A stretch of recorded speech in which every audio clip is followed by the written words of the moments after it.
Hello, आदाब, good afternoon. चलती रहेगी ज़िंदगी में आपका वेलकम करते हैं, इस्तकबाल करते हैं। मैं हूं आपके साथ सना वारिस। चलती रहेगी ज़िंदगी में बात आज मौसमी बीमारियों की। जी हाँ, बारिश का मौसम है तो कई मुख्तलिफ बीमारियां बारिश लेकर आए हैं। ऐसे में हम किन किन बातों पर ध्यान रखें या फिर हमें किन किन बातों का ख़ास ख्याल रखना है ताकि हम और हमारे बच्चे सेफ रहें। और हमारी डाइट किस तरीके से होनी चाहिए, क्या डाइट का अच्छा अमल दखल होता है नहीं होता है बारिश में मुख्तलिफ बीमारियों से दूर रहने के लिए नहीं, क्योंकि मुल्क के मुख्तलिफ रियासतों की और अस्पतालों की अगर हम बात करेंगे तो वहाँ पर बेड्स में इजाफा होता हुआ दिखाई दे रहा है, मरीजों में इजाफा होता हुआ दिखाई दे रहा है। कई ऐसे अस्पताल ऐसे हैं, मध्य प्रदेश की अगर मैं बात करूँ तो कई ऐसे अस्पताल ऐसे हैं कि वहाँ पर बेड अब लोगों को नहीं मिल रहा है। अस्पताल में दाखिले बड़े मुश्किल से हो रहे हैं क्योंकि अस्पताल में जितनी गुंजाइश है उससे ज़्यादा मरीज़ नहीं लिए जा सकते, यानी मरीज़ों की तादाद लगातार बढ़ रही है। अब मरीज़ किस तरह के हो रहे हैं, वायरल मरीज़ भर्ती हो रहे हैं, इतनी उनकी तबीयत ख़राब हो रही है कि अस्पताल का सहारा लेना पड़ रहा है। ख़ासकर सर्दी, ज़ुकाम, खांसी, इसके अलावा उल्टी और दस्त जैसी बीमारियां उन्हें पेश आ रही हैं। जहां जहां बारिश का मौसम है उससे कई तरह की बीमारियां फूटने का खदशा भी लगा रहता है। जैसे कि पानी अगर इकट्ठा है तो हम ये जानते हैं कि डेंगू, मलेरिया जैसे अमराज में इजाफा हो सकता है, ऐसे मुतासिर हो सकते हैं। अगर बच्चों की बात करें तो मुल्क की मुख्तलिफ रियासतों में देखा गया है कि बच्चे बुखार से बहुत ज़्यादा इन दिनों मुतासिर रह रहे हैं। ना सिर्फ बच्चे बल्कि बड़े भी इससे अछूते नहीं हैं। मौसमी बीमारी के चलते वो परेशान दिखाई दे रहे हैं। तो ऐसे में किन चीज़ों का ख़ास ख्याल रखना है, इसीलिए हमें आपकी फ़िक्र है तो ख़ास मेहमानों को हमने मदऊ किया है। बच्चों के डॉक्टर भी हमारे दरमियान होंगे ताकि आप उनसे अपने बच्चे के इस वक्त के मौजूदा सिचुएशन के हवाले से उनसे सवाल कर सकते हैं।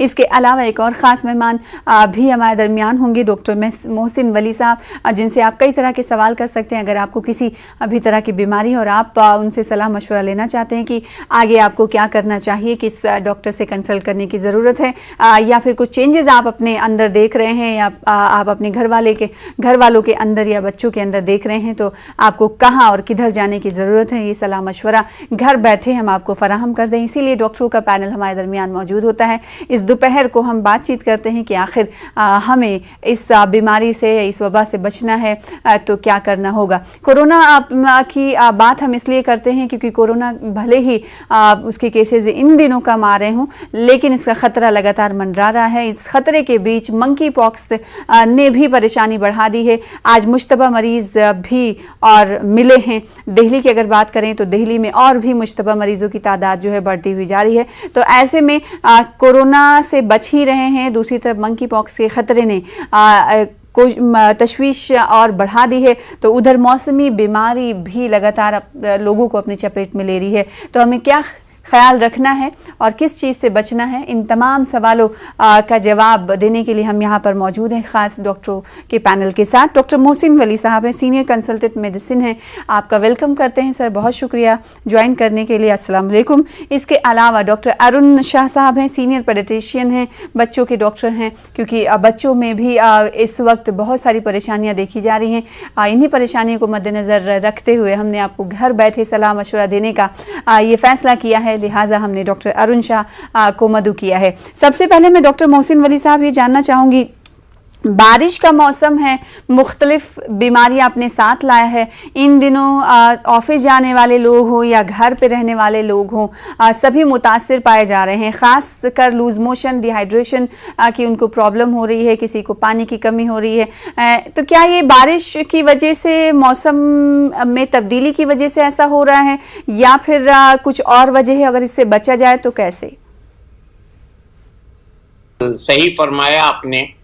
बारिश के साथ साथ ह्यूमिडिटी बहुत ज़्यादा है, उमस है, जिससे जो टेम्परेचर होता है अगर 40 है, 42 है तो वो 52-54 की तरह महसूस होता है। गर्मी ज़्यादा लगती है, पसीना सूखता नहीं है। जब पसीना नहीं सूखता है तो स्किन भी मुतासर होती है, तो स्किन डिजीजेस बढ़ रही हैं और घाम, घमोरियाँ, दाने, पिंपल्स और प्रिकली हीट जिसको कहते हैं वो सब हो रहा है।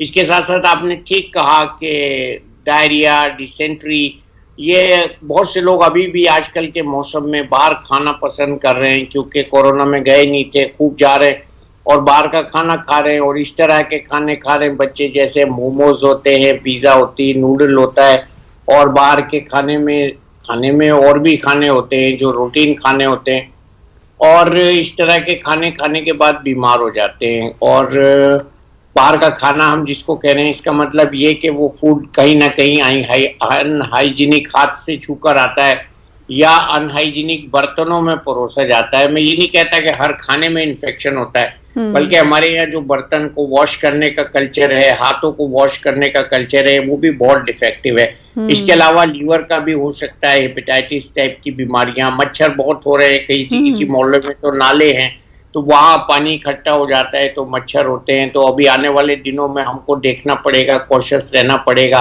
मच्छर वाली बीमारियों से, और मच्छरदानी का इस्तेमाल मैं तो लोगों से कहता हूँ 12 महीने करना चाहिए हमारे यहाँ। इसके अलावा आपने ठीक कहा कि ये कोविड के बाद हमारे पास मंकी पॉक्स बढ़ रहा है। इसके अलावा और भी स्किन की बीमारियां बढ़ रही हैं। कुछ बच्चे बारिश में जब खेल के आते हैं तो उनको भी इस तरह के दाने हो जाते हैं। एक माँ का मुझे अभी फोटोग्राफ के साथ मैसेज आया था 3 दिन पहले कि उसकी बच्ची को टांग में दाने हो रहे।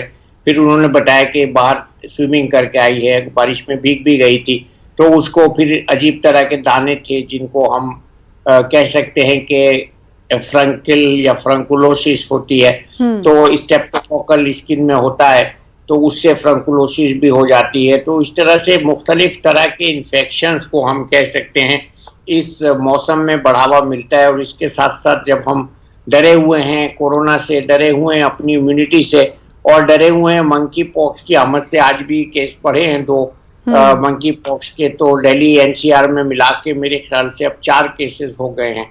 तो ये बहुत गड़बड़ है और अच्छी बात नहीं है।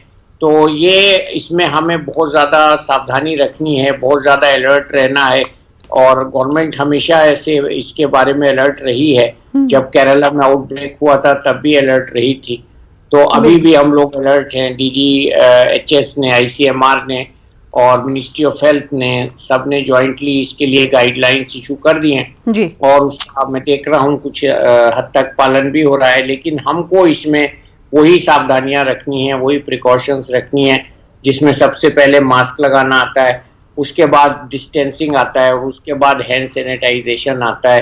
तो ये सब हमको बहुत रखना है, और बड़ी बड़ी भीड़ वाले फंक्शंस में देख रहा हूँ अवॉइड करना चाहिए, तो लोगों को उसको खास तौर से अभी भी अवॉइड करना चाहिए।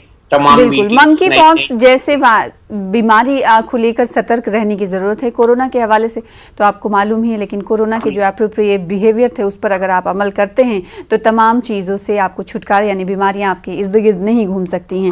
डॉक्टर अरुण शाह, एक ख़ास बात यह है कि इन दिनों बड़ी तादाद में पेरेंट्स अपने बच्चों को अस्पताल लेके जा रहे हैं। वो बच्चे मौसमी बीमारी से परेशान नज़र आ रहे हैं, जिनमें बच्चों में सर्दी, खांसी और बुखार की अलामतें पाई जाती हैं।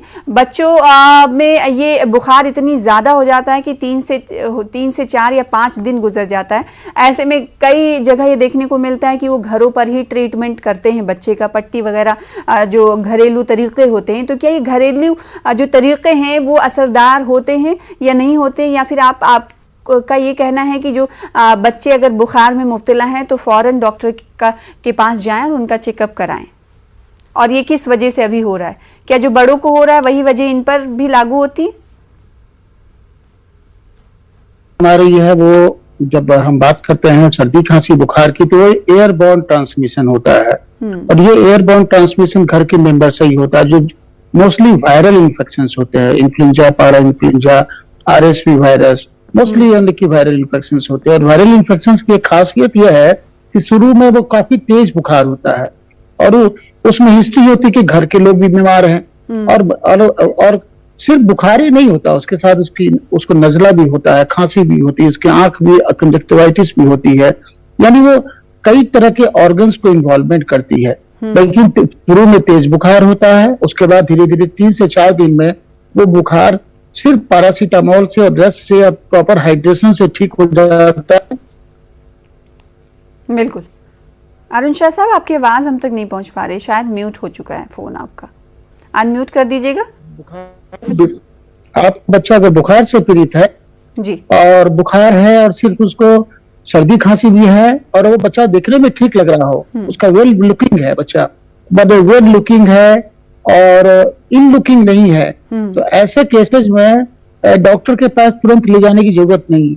जरूर है कि बुखार अपने आप में पेरेंट्स के लिए थ्रेटनिंग लगता है कि हमारे बच्चे को 104 बुखार हो गया। ऐसी अवस्था में सबसे ज्यादा सेफेस्ट है ये पैरासीटामोल सिरप उम्र और वेट के हिसाब से देना है हर 4 घंटे पर, या 4 घंटे के पहले बुखार तेज हो जाए तो उसको पूरे बदन को टेपिड स्पॉन्जिंग करना है। एंटीबायोटिक का कोई रोल नहीं है। डॉक्टर के पास हम तभी कहते हैं जाने के लिए अगर बुखार 4 दिन के बाद भी रहे, उतरे नहीं, बच्चा सुस्त हो जाए, बच्चे की पसली चले, बच्चे को मतलब कि। अरुण साहब आपकी आवाज बीच बीच में ब्रेक हो जा रही है। इस बीच डॉक्टर मोहसिन के पास जी, अगर पसली चलती है तो क्या ये माना जा सकता है कि बच्चे को निमोनिया है? यस, पसली चलना मतलब टैक्रिपनिया या डिस्निया जो बोलते हैं, ये एक लाइफ थ्रेटनिंग सिम्टम्स है, रेड फ्लैग साइन बोलते हैं इसको।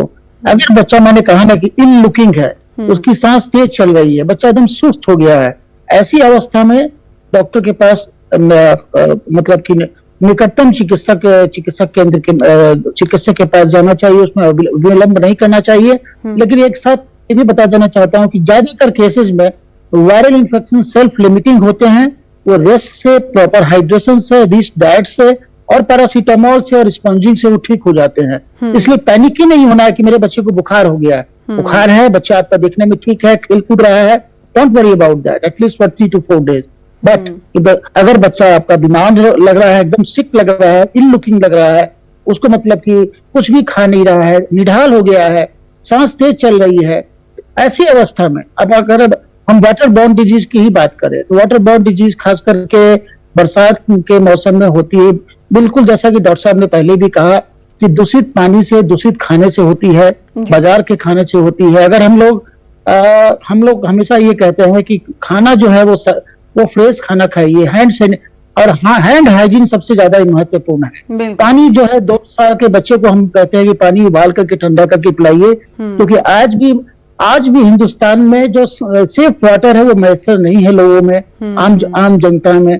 तो जरूरी है कि छोटे बच्चों को खास करके पानी उबाल के ठंडा करके पिलाइए, उसके बाद खाना सादा दीजिए, हैंड हाइजीन पर जोर दीजिए, खाना खिलाने के पहले कम से कम पानी से और साबुन से हाथ धुलाइए।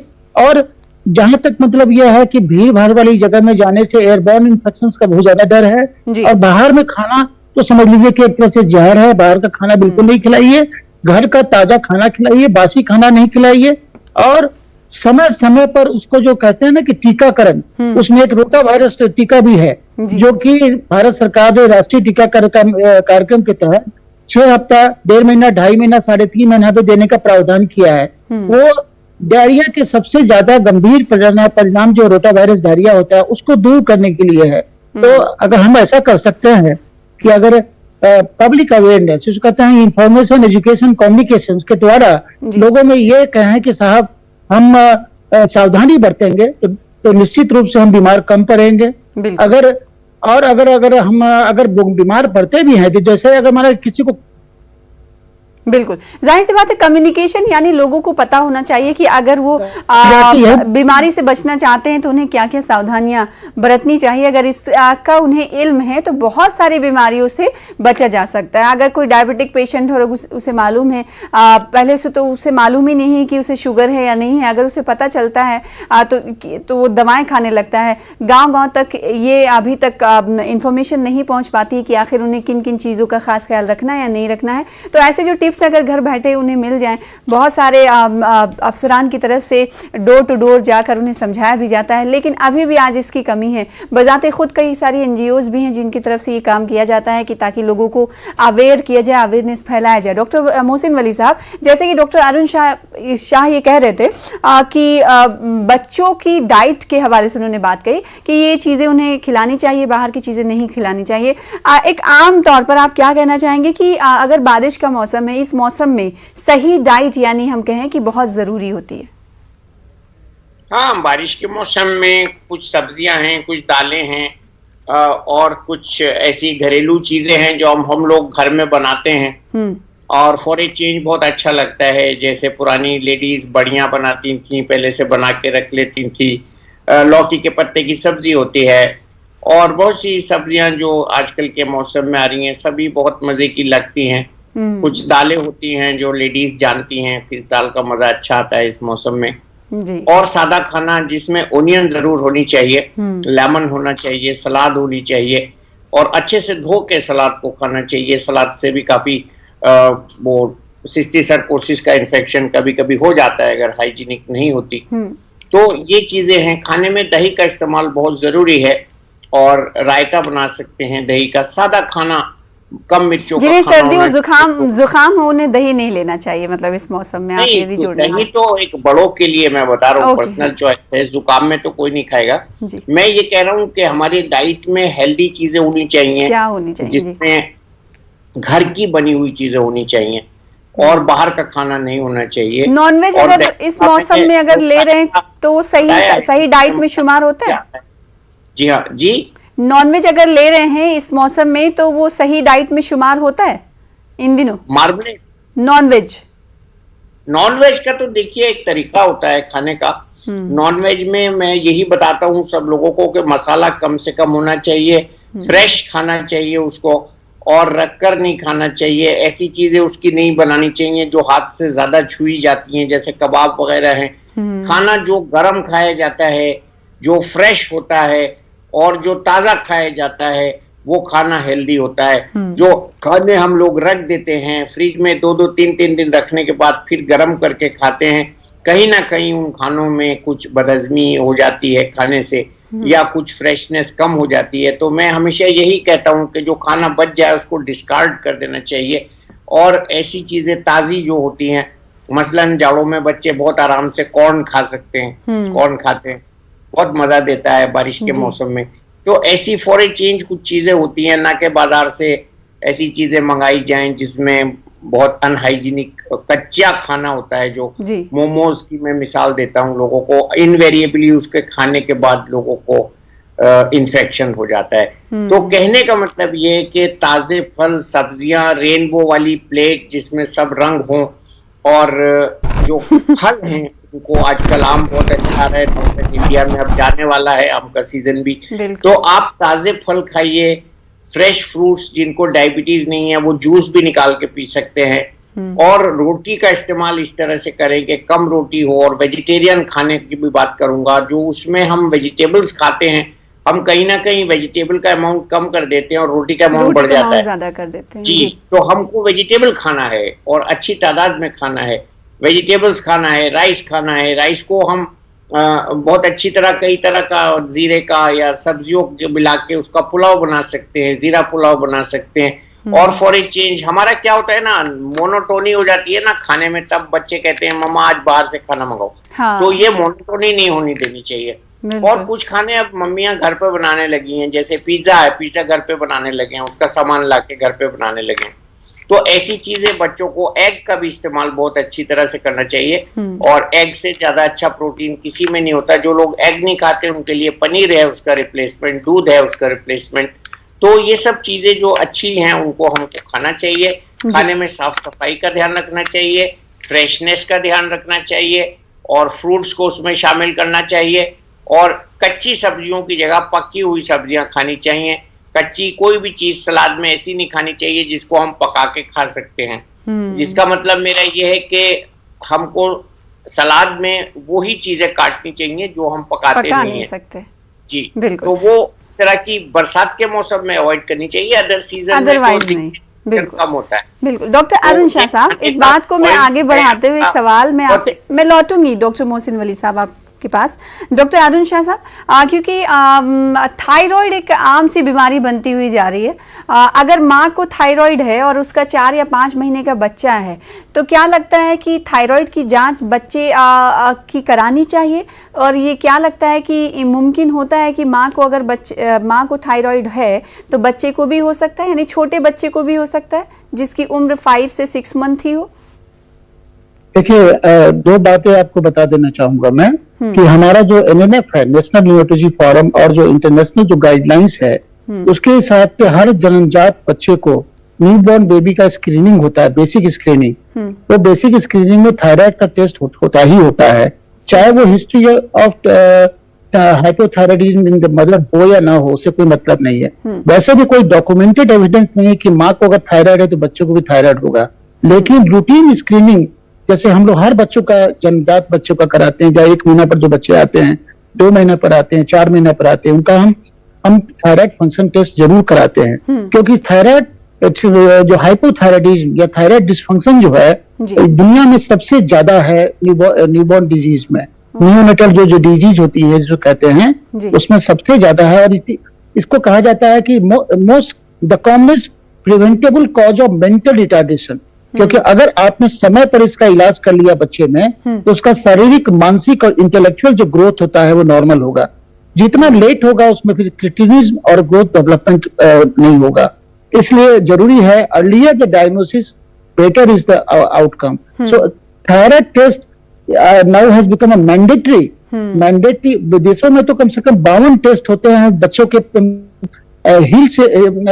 हिल को पिक करके जो ब्लड लिया जाता है जन्म के बच्चे का, उसमें 52 टेस्ट होता है जो इनबॉर्न एरर ऑफ मेटाबॉलिज्म उसका टेस्ट होता है। लेकिन हम भारतवर्ष में रिसोर्सेज की कमी की वजह से यहाँ 4 या 5 टेस्ट जो है एनएनएफ ने, आईएपी ने, हमारा जो ऑर्गेनाइजेशन है उन्हें रिकमेंड किया है, जिसमें एक टेस्ट जो है वो थायराइड फंक्शन है और भी टेस्ट है जैसे जीसीएसपी एस्टिमेशन है, कंजेनिटल एड्रेनल हाइपोप्लासिया है, वो सबका टेस्ट बेसिक टेस्ट है। लेकिन आपका जो सवाल का जो जवाब है कि माँ को अगर थायराइड है तो बच्चों को थायराइड होगा, ऐसा कोई लिंक नहीं बता। बिल्कुल। और अगर मान लीजिए माँ को थायराइड है और बच्चे को 5 से 6 महीने का बच्चा है, अगर उसे थायराइड के कुछ पॉइंट्स उसमें मिलते हैं, तो अगर रिपोर्ट ये कहती है कि हाँ कुछ है सिम्टम्स थायराइड के, तो क्या उसका इलाज उसी वक्त से शुरू हो जाना चाहिए या फिर थोड़े और बड़े होने का इंतजार करना चाहिए? और ऐसे केसेस क्या सामने आए हैं आपके? देखिए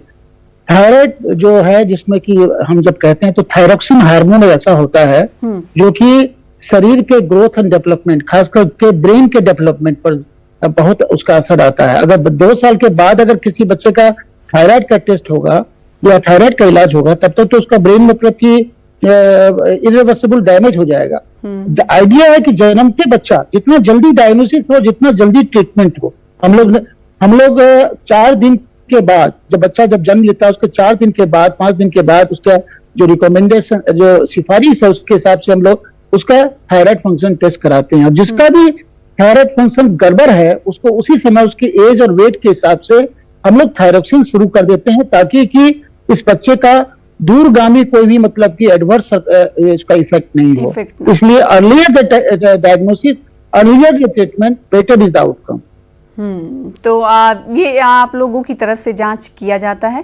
सबसे पहले की बात ये है कि अगर बच्चे के अलामात पाए जाते हैं तो उसी वक्त दवाई और यानी मेडिसिन उनकी शुरू कर दी जाती, ट्रीटमेंट की शुरुआत कर दी जाती, ताकि उनका जो ग्रोथ है वो उस ग्रोथ को किसी तरह का नुकसान ना हो।